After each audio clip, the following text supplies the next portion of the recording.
Welcome students. वार्षिक परीक्षा 5 अप्रैल 2024 से शुरू होने वाली है। तो वार्षिक परीक्षा 2024 में तृतीय भाषा यानी संस्कृत का कक्षा 9 का ये पेपर मैं लेकर के आया हूँ। 100 नंबर का आपके एग्जाम पेपर होने वाला है और इस पेपर के अंदर मैं आपको पूरा पेपर है वो सॉल्यूशन करवाने वाला हूँ। ये पेपर हूप टू हूप छपने की संभावना है। सभी जिला जो है वहाँ पर जिला सम्मान परीक्षा के तहत अलग अलग पेपर छपते हैं, लेकिन बहुत सारे क्वेश्चंस है वो हूप टू हूप बहुत सारे जिलों में इसमें से छपने वाले हैं। तो पेशेंस बना करके वीडियो को देख लें, मैं इसका पूरा सॉल्यूशन भी आपको करवाऊंगा। तो वीडियो को लाइक और शेयर कर दें। चैनल को अभी तक सब्सक्राइब नहीं किया और पहली बार आए हैं तो जरूर सब्सक्राइब करें। साथ ही साथ वीडियो को लाइक जरूर करें साथियों। और यदि आप टेलीग्राम ग्रुप ज्वाइन करना चाहते हैं जहाँ पर आपको इस पेपर की PDF चाहिए तो उसको ज्वाइन कर सकते हैं, जिसका लिंक डिस्क्रिप्शन में दिया गया है। तो चलिए यहाँ पर देखिए, तृतीय भाषा संस्कृत का एक कक्षा 9 का पेपर है।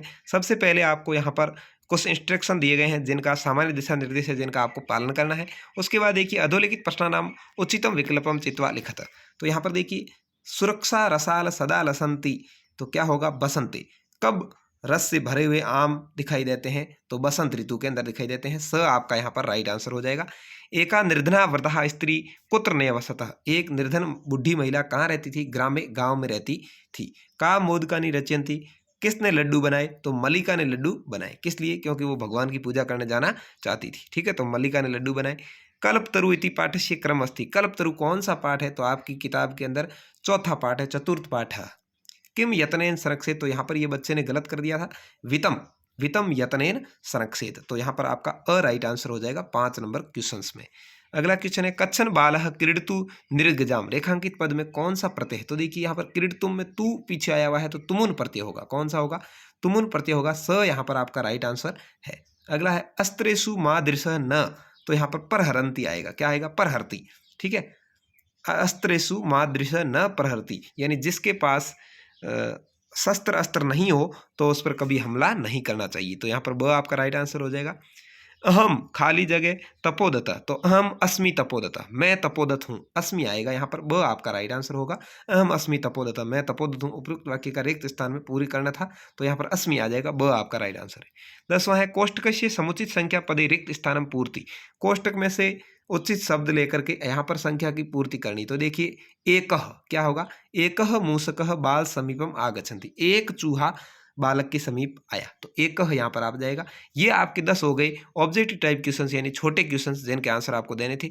उसके बाद देखिए आगे जो आपके क्वेश्चंस आए हैं, दूसरा है अधोलिखित गद्यांशस्य हिंदी भाषायाम अनुवाद। यहाँ पर ये गद्यांश आपको पढ़ना है और इसका हिंदी भाषा में अनुवाद आपको लिखना है कि इसका अर्थ क्या होगा। देखिए, तस्मिन ग्रामे एका अपरा लुब्धा वरदान यशत, उस गांव में एक बुढ़ी महिला रहती थी, इससे आपको लिखना है। तस्यापि एका पुत्री आसीत, उसकी एक पुत्री थी। ईर्ष्यया सा तस्य स्वर्ण काकस्य रहस्यम ज्ञातवती, वह सोने के कुएं का रहस्य जानती थी।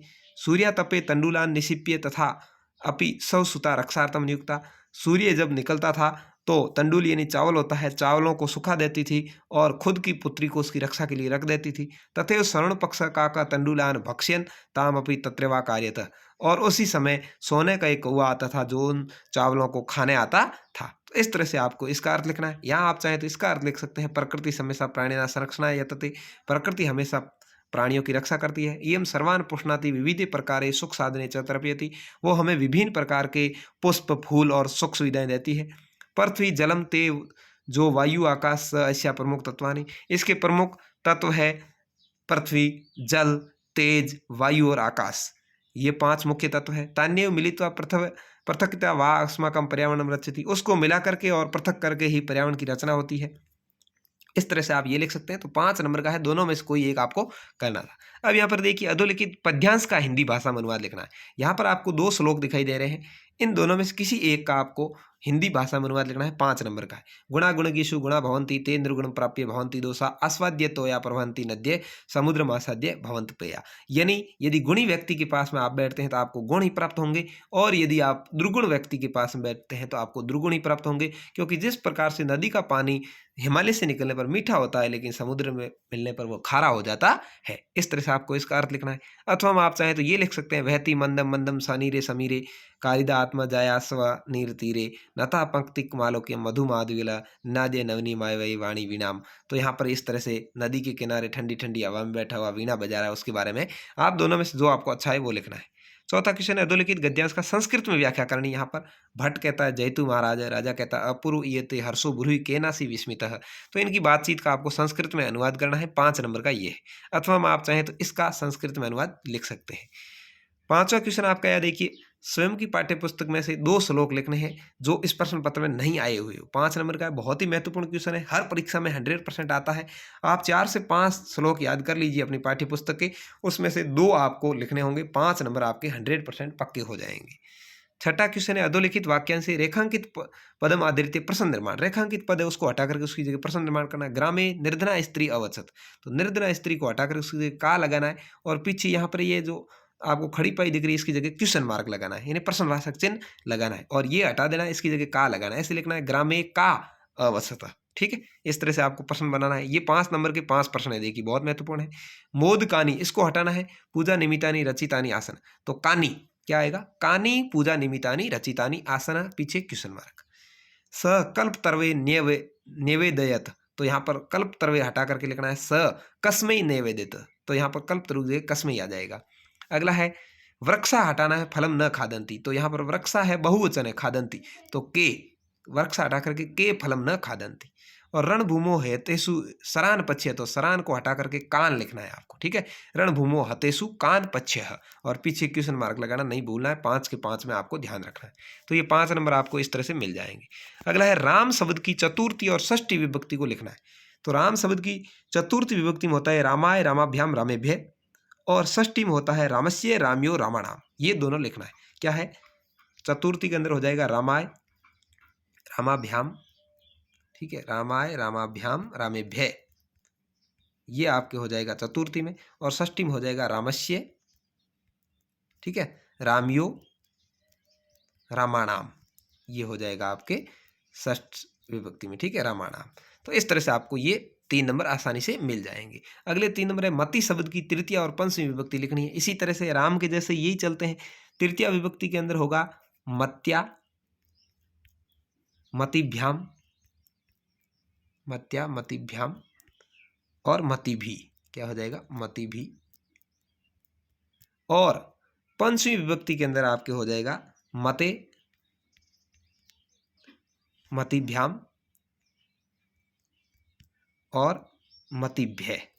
ठीक है, तो इस तरह से आपके ये हो जाएगा मति शब्द की तृतीया और पंचमी विभक्ति। ये दोनों ही 6 नंबर के बहुत ही महत्वपूर्ण है। आप राम शब्द, मति शब्द, रमा शब्द ये जरूर याद कर लें। आगे देखिए, कोष्टक में दिए हुए 5 निर्दिष्ट लकारों को प्रयोग करके आपको वाक्य की पूर्ति करनी है।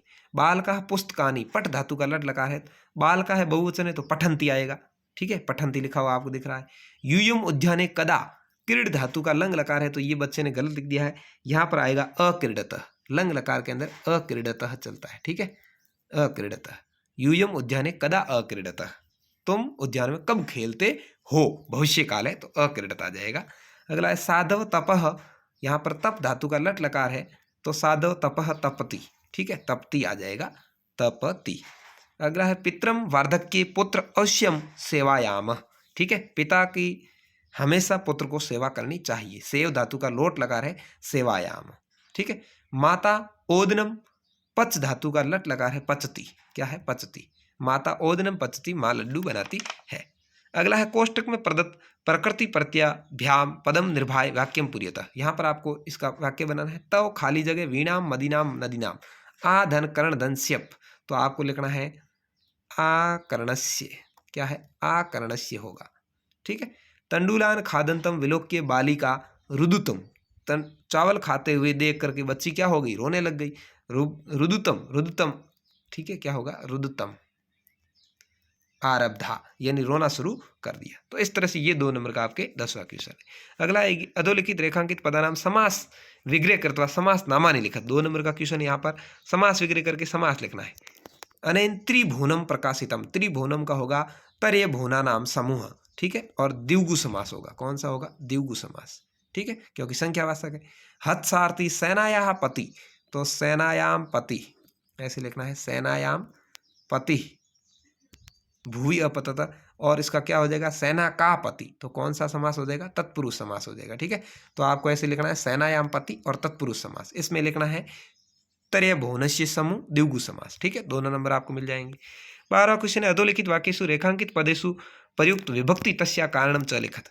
ग्रामम परितः वृक्षा, तो परित के योग में अभित परित समय प्रति योगे द्वितीया, इसमें द्वितीय विभक्ति होती है परित के योग में। आपको लिखना है परित योगे द्वितीया, परित योगे द्वितीया, ऐसे लिखना है आपको। इसमें स कर्णेन बधिरः अस्ति, तो कर्णेन यहाँ पर तृतीया है, क्या लिखना है आपको, तृतीया, तृतीया विभक्ति है। बालकेषु सप्तमी विभक्ति है, कौन सी विभक्ति भाई, सप्तमी है, ठीक है, सप्तमी, सप्तमी। तो यहाँ पर बालकेषु सुरेश श्रेष्ठ, बालकों में सुरेश श्रेष्ठ है, तो सप्तमी विभक्ति हो जाएगी, इसमें तृतीया हो जाएगी, इसमें द्वितीया हो जाएगी, ठीक है। तो ये 3 नंबर आपको मिल जाएंगे। उसके बाद 13वां अधोलिखित वाक्यों में रेखांकित पदों की संधि विच्छेद करके संधि का नाम लिखना है। सूर्या तपे, तो इसका होगा सूर्य प्लस आपते, ठीक है, सूर्य प्लस आपते है, सूर्य प्लस आपते, सूर्यापते, ठीक है। तो यहाँ पर आपके हो जाएगा दीर्घ स्वर संधि, आपको लिखना है दीर्घ स्वर संधि। अगला है तस्य सानोरूपरी विभाति कंचनपुर नाम नगरम, सानोरूपरी है तो शानह प्लस रूपरी होगा, ठीक है, और इसके अंदर गुण संधि हो जाएगी, आपको लिखना है गुण संधि। अगला पूछा है अधोलिखित पदानाम संधि कृत्वा संधे नामानि लिखत। गणधन इसका होगा गणेश, क्या लिखना है आपको, गणधन इसका गणेश लिखना है, और संधि का नाम होगा कौन सी भाई, ये आ का ए हुआ है गुण संधि, कौन सी है, गुण संधि है, गुण स्वर संधि। मन धन हर का होगा मनोहर, क्या होगा, मनोहर, और आपको लिखना है विसर्ग संधि, ठीक है। तो यहाँ पर पहले में गुण संधि गणेश हो जाएगा, मनोहर हो जाएगा, और विसर्ग संधि हो जाएगी। 15 अधोदित चित्रम आदित्य मंजूषाया प्रदत्त पदानाम सहायता संस्कृतेन पंचवाक्यानि। यहाँ पर ये रक्षाबंधन का है, लड़की यहाँ पर भाई को राखी बांध रही है, और राखी भी पड़ी है। प्रेमणा रक्षाबंधनम दिवस पूर्णिमाया भ्रातु प्रतिवर्ष, इसके बारे में आपको 5 वाक्य लिखने हैं। 10 नंबर का ये क्वेश्चन है, 5 वाक्यों में 10 नंबर मिल जाएंगे। अथवा मैं आप चाहें तो मंजूषा में छांट करके ये भर सकते हैं, दोनों में जो आपको ठीक लगे। ये पूरी भरी हुई प्राप्त करने के लिए आप टेलीग्राम में लिंक दिया हुआ है डिस्क्रिप्शन में, टेलीग्राम ग्रुप का ज्वाइन कर सकते हैं, जहाँ पर आपको ये पेपर मिल जाएगा। अगला है अधोलिखित वार्तालाप को मंजूषा में दिए हुए शब्दों से भरना है। यहाँ पर ये जो गत कक्षायाम आगच्छामि, इस वार्तालाप को यहाँ पर पूरा आपको भरना होगा, बहुत ही आसान है, आराम से आप भर सकते हैं। अथवा मंजूषा में पाठ आनियामी ये लिखा हुआ है, इसको इसमें भर सकते हैं, दोनों में से कोई एक आपको करना है, ठीक है। 16वां है भवती राजकीय उच्च माध्यमिक विद्यालय अब्दुलपुर से 9वीं कक्षाया छात्रा अनितमा अस्ति। आप राजकीय उच्च माध्यमिक विद्यालय अब्दुलपुर की कक्षा 9वीं की छात्रा अनिता है, भवती रुग्णा, आप बीमार है, अतः स्वयं के प्रधानाचार्य को 2 दिन की छुट्टी के लिए अवकाश पत्र प्रार्थना पत्र लिखना है। एप्लीकेशन आपको लिखनी सिखाई होगी, 5 नंबर की है, आप आराम से लिख सकते हैं। और यहाँ अथवा में है अधोलिखित पत्र मंजूषा, मंजूषा की सहायता से ये पत्र आप भर सकते हैं, दोनों में जो आपको ठीक लगे। एप्लीकेशन आती है ये लिखिए, नहीं तो ये पत्र पूरा कर दीजिए, आपको इसके आधार पर जो नंबर है वो मिल जाएंगे। 18वां अधोलिखित अपठित गद्यांश को पढ़ करके इस पर आधारित प्रश्नों को उत्तर देने हैं। यहाँ पर ये संस्कृत भाषा के बारे में है। संसार ऐसी प्राचीन भाषा है, भाषासु एका प्रसिद्धा भाषा, प्राचीन काले सर्वे जना संस्कृत भाषा में दैनिक कार्य व्यवहरती, सभी संस्कृत भाषा ही बोलते थे। देववाणी, गिरवाणी, देवगिरा, सुरवाणी, सुर भारती, ये संस्कृत के नाम है। विदेशु संस्कृत भाषाया प्राचीन रूपम विद्यते, संस्कृत भाषाया साहित्य अपि विश्वस्य प्राचीनतम साहित्य, वेदा उपनिषद पुराणानि च हिंदूनां धर्मग्रंथा अस्या भाषायाम् अस्ति। वाल्मीकि रामायण, देव महाभारत अन्य चापि ग्रंथ संस्कृत भाषा में अमूल्य रत्न है। श्रीमद् भगवद गीता महाभारत एकम अंगम अस्ति, ये सभी संस्कृत भाषा के बारे में लिखा है। प्राचीन काल में संस्कृत भाषा भारतशी लोक भाषा राजभाषा आसित। कालिदास भास बाण आभारवी दंडी बहुभूति प्रत्यय अनेक रचनाकार संस्कृत भाषायाम स्वयं का साहित्यम रचयति। तो यहाँ पर ये आपको सवाल पूछे हैं, इस पर आधारित उपयुक्त गद्यांश का समुचित शीर्षक लिखना है, तो आप आराम से लिख देंगे संस्कृत भाषा महत्व। संसार से प्राचीनतम भाषा सुप्रसिद्ध भाषा का अस्ति संस्कृतम, यहाँ लिखना है आपको। संस्कृत भाषा प्राचीनतम रूप कोत्र विद्यते, तो यहाँ पर देखिए, यहाँ पर ये लिखा हुआ है प्राचीनतम रूप कहाँ पर विद्यमान है। भाई देखिए संस्कृत भाषा संसार से प्राचीनतम भाषा, भाषा सु एक प्रसिद्ध भाषा, और यहाँ पर देखिए इसका प्राचीन रूप है वो यहाँ पर दिखाई देता है, ठीक है। ये विदेश में, विदेश से संस्कृत भाषा या प्राचीनतम रूप है, ये इसका उत्तर हो जाएगा। कश्या भाषा या साहित्य प्राचीनतम अस्ति संस्कृतम। महाभारत से रचनाकार क, तो महाभारत की रचना किसने की थी, यहाँ पर देखिए इसमें से आपको लिखना है कि महाभारत की रचना करने वाला कौन था। तो ये देखिए वाल्मीकि ने रामायण की और वेद व्यास ने महाभारत की रचना की थी, यहाँ पर उत्तर पड़ा है। अगला पूछा है पूर्ण वाक्य में उत्तर दी संस्कृत भाषा है कानी अन्यानी नामानी संति, संस्कृत भाषा के अन्य नाम क्या क्या है। तो यहाँ पर ये देखिए आप लिखे हुए पढ़े हैं देववाणी, गिरवाणी, ये संस्कृत भाषा के सभी अन्य नाम है, ये उत्तर हो जाएगा। अगला पूछा है के प्रमुख कवि संस्कृत भाषा या भवन, कौन कौन से प्रमुख कवि हुए हैं संस्कृत भाषा में, ये देख लीजिए। यहाँ पर ये जो संस्कृत के अंदर है वो प्रमुख कवि है, इनके नाम आपको लिख देने हैं। अगला है सुरवाणी शब्द से एक पर्याय चित्वा, सुरवाणी का एक पर्याय दूसरा लिखना है, तो सुरवाणी का आप ये लिख सकते हैं देववाणी। ठीक है, सुरवाणी का मतलब होता है देवता की वाणी और देववाणी का मतलब भी देववाणी। तो ये इस तरह से आपका 8 क्वेश्चन हो जाएंगे आराम से। नवा और पूछा है श्रीमद् भगवद गीता महाभारत से एक अंगम अस्ति वाक्य कर्ता क, इसको कहने वाले कौन है, तो वाल्मीकि है। प्राचीन तमासु भाषासु इतिनेव पदयो विशेषणम पदम के, तो यहाँ पर प्राचीन इसका विशेषण पद है। तो ये इस तरह से 10 नंबर का आपके ये पेपर का जो पद्यांश है गद्यांश है वो आ जाएगा। उसके बाद में देखिए यहाँ पर एक अधोलिखित सप्तसु प्रश्नेषु सत्वार प्रश्नाम, यहाँ पर 8 नंबर का सवाल आए हैं। 7 क्वेश्चन दिए गए, आपको किन्हीं 4 के ही उत्तर लिखने हैं। ठीक है, कुंभकार घटान किमर्थम रचयति, का उमावेश मिवा मिश्रितो भवति, तुला के भक्षिता, तपोदत के प्रकारेण विद्या भवतु प्रवृत्तो, जटायु पच्यति का, तेजोमयी का भवति, श्वेत केतु सर्वप्रथम आरुणि कश्य स्वरूपम। इसमें से 4 के उत्तर आपको देने 8 नंबर मिल जाएंगे। कर्म रहित वाक्य है, आपको कर्म से सेट करने हैं। तो देखिए यहाँ पर सबसे पहला होगा, क्या होगा, देखिए सपाषाण से एकदा एक काका पिपासित ब्रह्मत कर्मेण स घटम, इससे और वाक्य कितना ही इतना ही है। तो चलिए सबसे पहले यहाँ पर यह आ जाएगा, एकदा एक काका पिपासित तस्ता अब्रह्मत, एक कुआ इधर उधर घूम रहा था और फिर क्या हुआ, देखिए काका जलम विद्वा सपाषाण से खंडानी, हाँ यहाँ पर ये हो जाएगा दूसरे नंबर पर। स एक घटम अपचित किंतु घटे स पर जलम, उसने एक घड़ा देखा लेकिन पानी कम था, उसने क्या किया, काका जलम पीतवा सपाषाण से खंडानी घटे स कर्मण घटे से जलम ऊपरी, हाँ उसने पाषाण खंड डाले जिससे घड़े का पानी ऊपर आ गया, ये 4 नंबर पे। और ये काक वाला 5 नंबर पे, काका जलम पीतवा संतुष्टम भवता, तो ये 5 नंबर का आपके हो गया। तो इस तरह से ये संस्कृत का पेपर था। मैंने कोशिश की आपको पूरा सॉल्यूशन करवाया है। आपको वीडियो अच्छा लगा हो अपने दोस्तों तक जरूर शेयर करना और चैनल को सब्सक्राइब कर देना। इसके साथ आप इस पेपर की PDF प्राप्त करने के लिए टेलीग्राम ग्रुप को ज्वाइन कर सकते हैं, वीडियो को अपने दोस्तों तक भेज सकते हैं और जुड़े रह सकते हैं। आपको हर साल ऐसी बढ़िया तैयारी करवाई जाएगी और जून महीने के प्रथम सप्ताह से ही आपको 10वीं कक्षा की तैयारी है वो शुरू करवा दी जाएगी। तो उसके लिए भी जुड़े रहें। धन्यवाद। जय हिंद, वंदे मातरम।